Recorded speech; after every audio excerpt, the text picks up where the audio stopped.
shi ne ke goge mai da kula. Dangi na zan so mulke rabba, shi ne ke komai ba wani boka ko malam ba.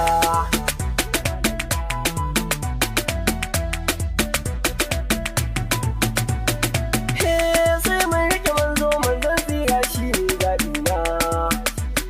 Baban Fatima Zahra masoyina, ɗan Abdullahi shi ne dukkan mai wadin hila. Alaihi sabansa na sanya su, shefa na sanya su ma na sa son sarurina. Allah dan girman ka da zatinka, ka saka ni suna fannin waka da manzo babba.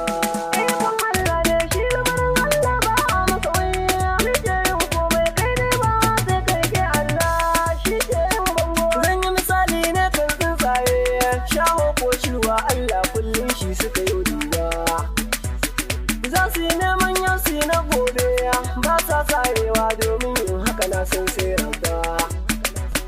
Shi zai ba kai so kai kara ma, in ka gode ma ya yi daɗi shi ba zai saki ba. Kai dai ba wato rike Allahnka, ba mai ma wannan na shaida don ba zan ce ni ba.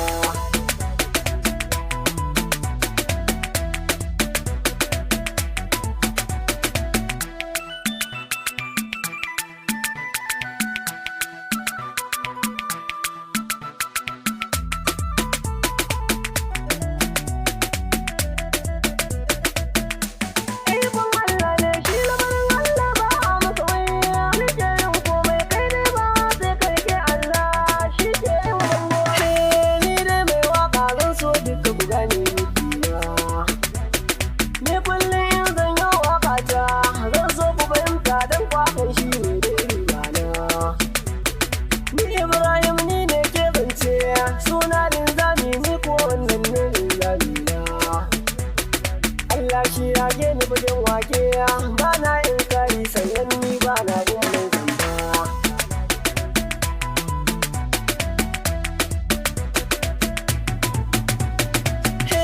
Kar kai in kari in ka zan magani kai ka saita.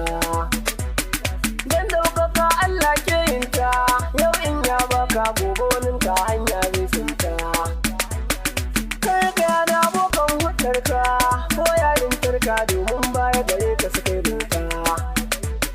Sannan kai tsari kan hutarka domin al'umma sai ka sani ba sa son mai yamba.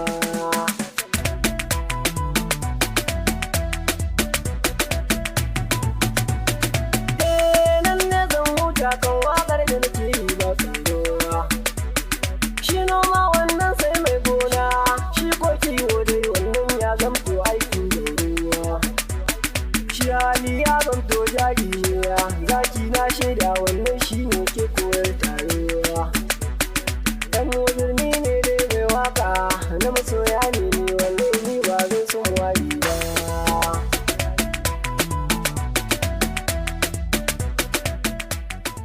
080 80 47 06 09 Ibrahim